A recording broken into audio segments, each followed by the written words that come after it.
To be in the boxing ring, man. Well, it's gonna feel amazing. I debuted. How you doing, brother? I debuted in boxing maybe like. That's the real BMF, right? Yes, sir. What's up, man? Oh shit, bunch of familiar faces, man. What's up, fellas? I debuted in there like maybe, I don't know, 15, 16 years ago, and I had a ball. I had a great time. I fought a guy that had like 30 pro fights at the time. I had a couple MMA fights, I think maybe like under 10, and I had a great time. Now I'm a complete different fighter. I fought in MMA for 20 years, and though it's not my debut, it feels like my debut. There's a lot of mystery regarding these hands, and I can't wait to put them on fucking Nate's face, man, and show the world I'm the best boxer to come out of the UFC, hands down. How did this ultimately happen, Jorge? Because you talked about being under UFC contract and all that stuff. How did this ultimately come together? Shout out to my boy Dean Tool. Shout out to Fam Mio. And most important, God. I wasn't planning on coming back to fighting or anything like that. Like I've said numerous times, I'm blessed. I don't have to compete for the money. I do it because I want to do it, And this great deal came, and it came with great opponents. The list of opponents and the possibilities of opponents was great.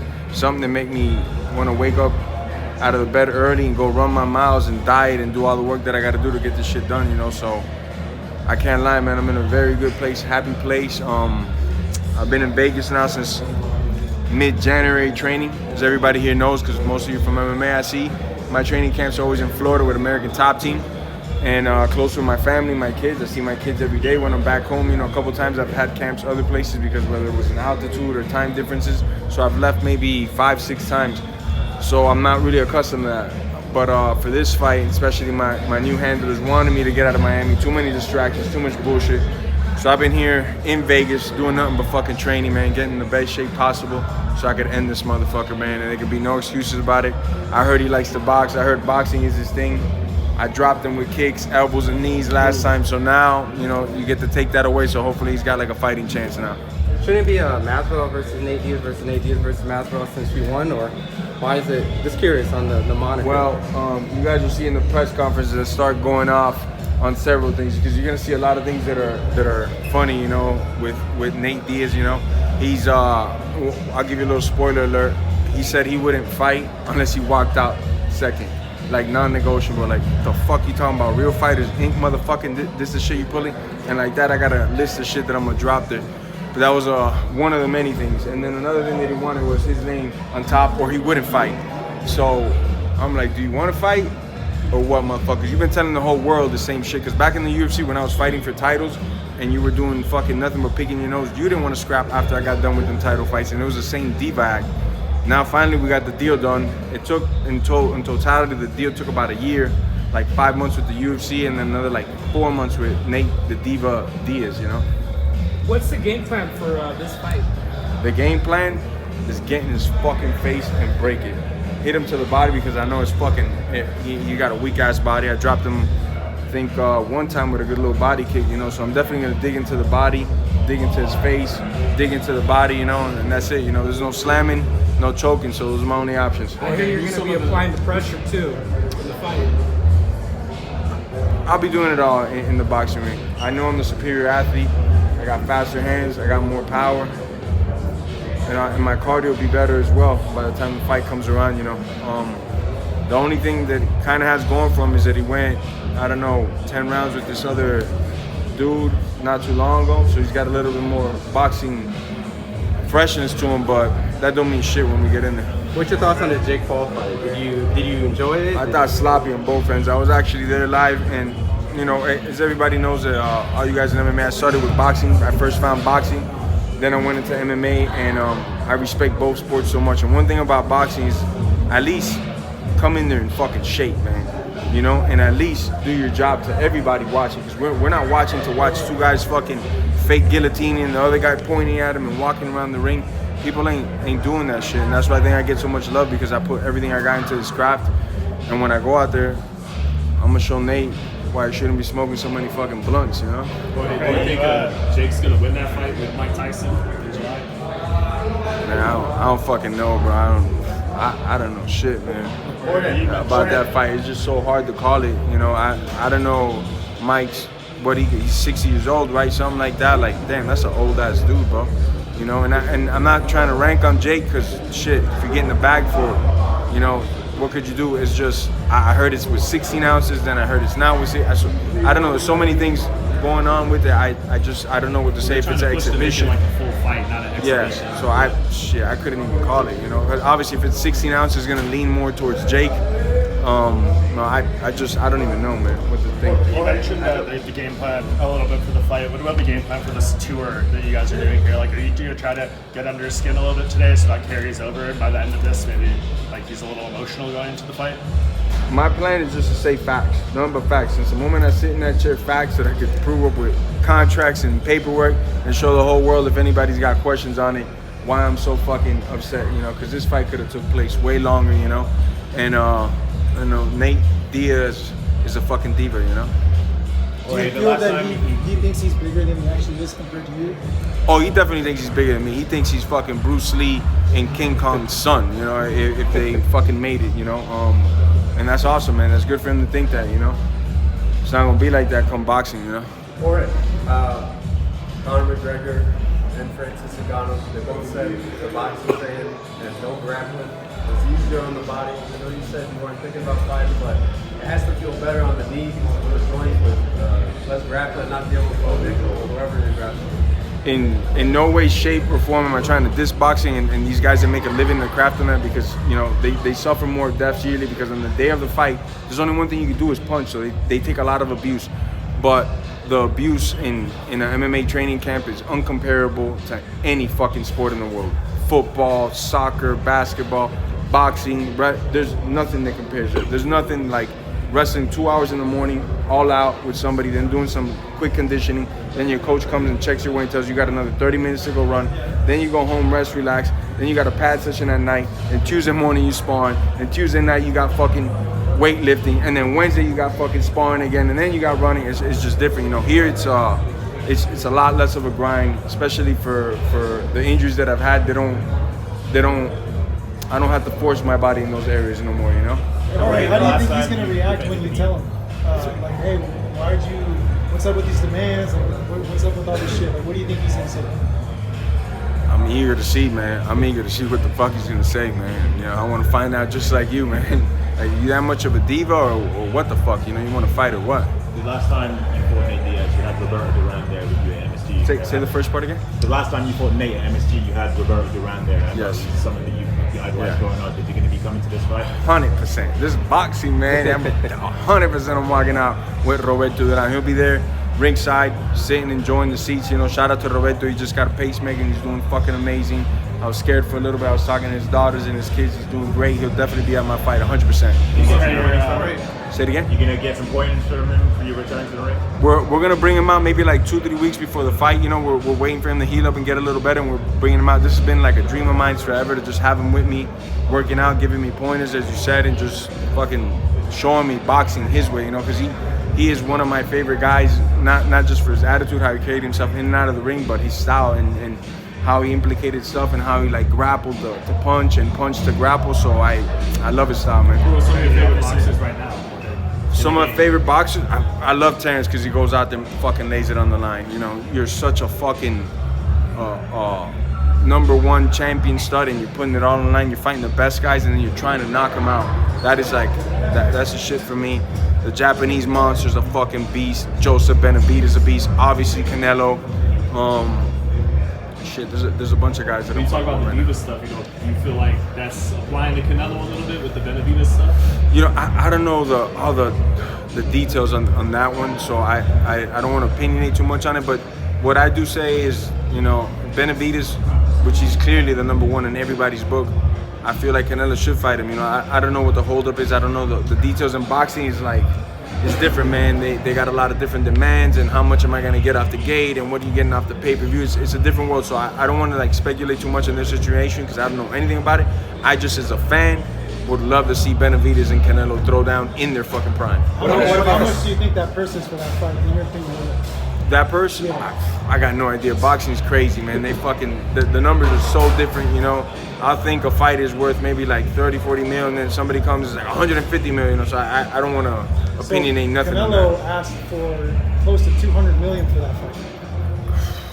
I mean, I don't know. That's if I'm doing the math in my head, that's like what 2 million pay-per-views, something like that. Roughly, you gotta sell 1.7 pay-per-views, 1 million. What the fuck? That's a lot of any fucking. fight predictions, Jorge, for the Ryan Garcia versus Devin Haney fight coming up?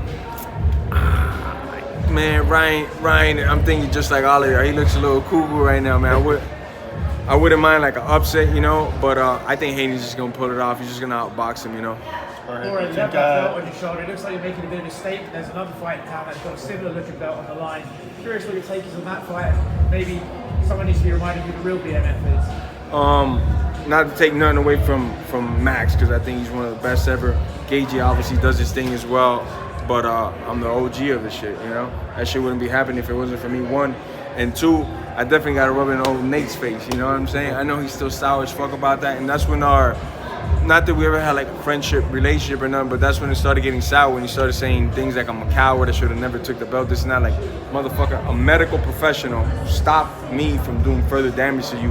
Go talk to that motherfucker. Don't be mad at me calling me a coward, saying I was gonna quit in the 4th and 5th round. And that's why I love it that my first match back is against this guy. So in my mind, there's nothing to settle, but at least I get to shut him up in his fucking head too as well. In the immediate aftermath of the first fight, you said you weren't satisfied because of the doctor stoppage. You wanted to knock him out. Yeah. So you have to knock him out this time.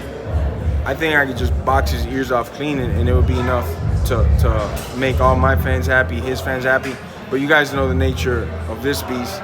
I want him fucking dead. I want him lying there 3-4 minutes unconscious, soul leaves, and then when it comes back, hopefully he's like a better person, you know?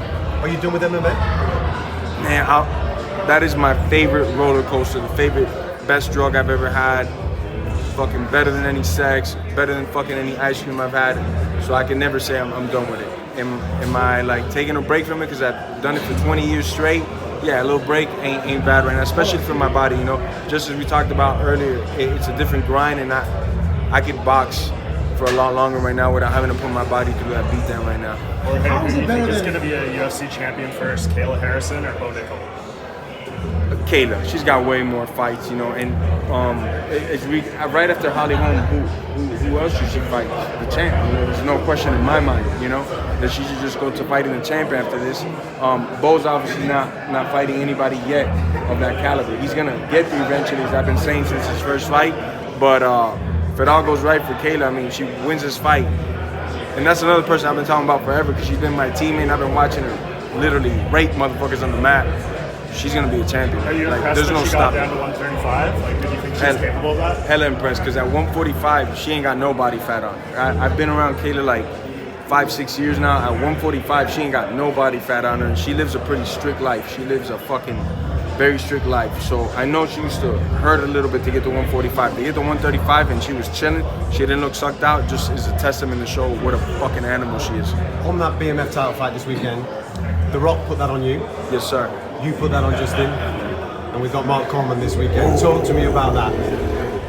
Fuck yeah, man. You know, when they be putting, like, bringing somebody from boxing, something like that, it's like, nah, you can't do it. This belt can only be put on by bad motherfuckers that come from this sport. They made their fucking claim to fame and their money from this fucking sport. So hearing that Mark Coleman's putting the belt, it's like, fucking yes, bro.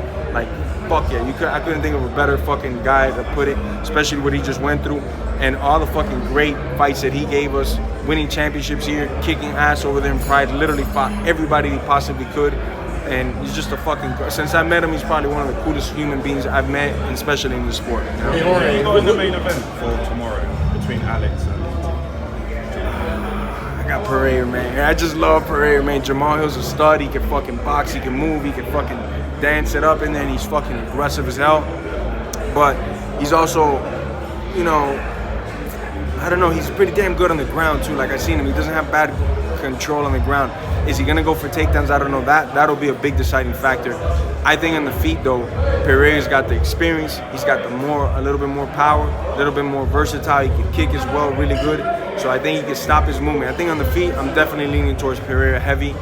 On the overall MMA, I lean a little bit more towards Jamal. So it's kind of like, you know, if Jamal goes for takedowns, it could be a long night for Pereira. That also costs a lot of gas as well, but I'm leaning towards Pereira, man. I really like this dude, man. Same day, June 1st, you call better than you. You got a prediction for that? I don't. I fucking like both guys. Those are two guys that I like a lot, man. Both in such opposing styles, completely fucking different. Both guys are in the prime of their life, undefeated. I don't have a prediction for that. But if I was just to pick somebody right now, my thing could change a week from now. I think maybe Diva, you know, for right now, you know. But that could change next week, man, because both of them are fucking killers, man. Jorge, from your experience, is there like a stark difference from the mentality of a mixed martial artist and a boxer, or it's not that different? Definitely. There's a lot of differences. Both are fucking dogs. Both are willing to lay it all on the line and get after. But there is a difference, you know. I think boxing, once you've been doing it for a while and you get to a certain level, like you're 15 years old, you're like a national champion. You know, you might still get some whoopings in the gym as you're coming up in the rankings, but it's not like MMA how we get humbled, because I don't give a fuck who it is. Take, for example, like John Jones, right? And then he brings out Ryan Gordon, one of these top-notch grapplers. He's gonna get fucking humbled in many of the situations, you know, and that goes with, like, let's say for Pereira now, two-time UFC champion, current champion right now. He brings in like a guy like Bo Nick or somebody to come wrestle with him, he's gonna get fucking humbled. So in MMA, we have that thing as we're still climbing and we're still at the top, you're still getting humbled, and it's like, all right, cool, hit the reset button and keep fucking moving. I don't think it's so much like that in boxing, you know? Does that keep you more in tune with like the warrior spirit kind of thing? Definitely with the warrior spirit, definitely with that humbleness, and definitely with the shit, I don't know it all. In the moment that I think that I do is when I fucking lost, you know? Hey, Jorge, who are you picturing to fight in boxing when you beat Nate? Oh, that name's gonna get dropped on that day. We're already working on number 2 and number 3. Oh, really? Yeah. I just can't say nothing because I'll find my ass. I can't say names, but as soon as I get done with Buddy here, boom, that name will get dropped, you know? People won't be that dude. I'm really doing some real fight. Nah, me personally, I'd never fight Roy, man. I'm a Florida boy. I love this dude. And if an angel came down and told me you're gonna knock him out in the first round, I still wouldn't care, man. That's Roy Jones, and he's a living legend to me. And obviously, he's way past his prime. So I'm not looking to take fights like that. You know? But you promoted him, so that was kind of a definitely cool, promoted badass him. moment. Definitely promoted him. I also I went to like 3 different training camps before I settled with Jorge Capetillo here in Vegas. I went to Freddie Roach's. I went to Roy Jones actually. I was there for about 10 days, and it was such an honor just to be with, in my personal opinion, maybe the greatest pound for pound guy of my generation. You know, nobody has done it in boxing. I think in the last 100 to 200 years. Started at junior middleweight and went all the way to fucking heavyweight and won every belt in between and fought every motherfucker and never fucking held out or fought guys way past their primes. He's the ultimate dude, and then he's the humblest guy on the planet either. So it was a real cool experience to spend all that time with Roy and learn a lot from him. How many fights do you come away from Florida?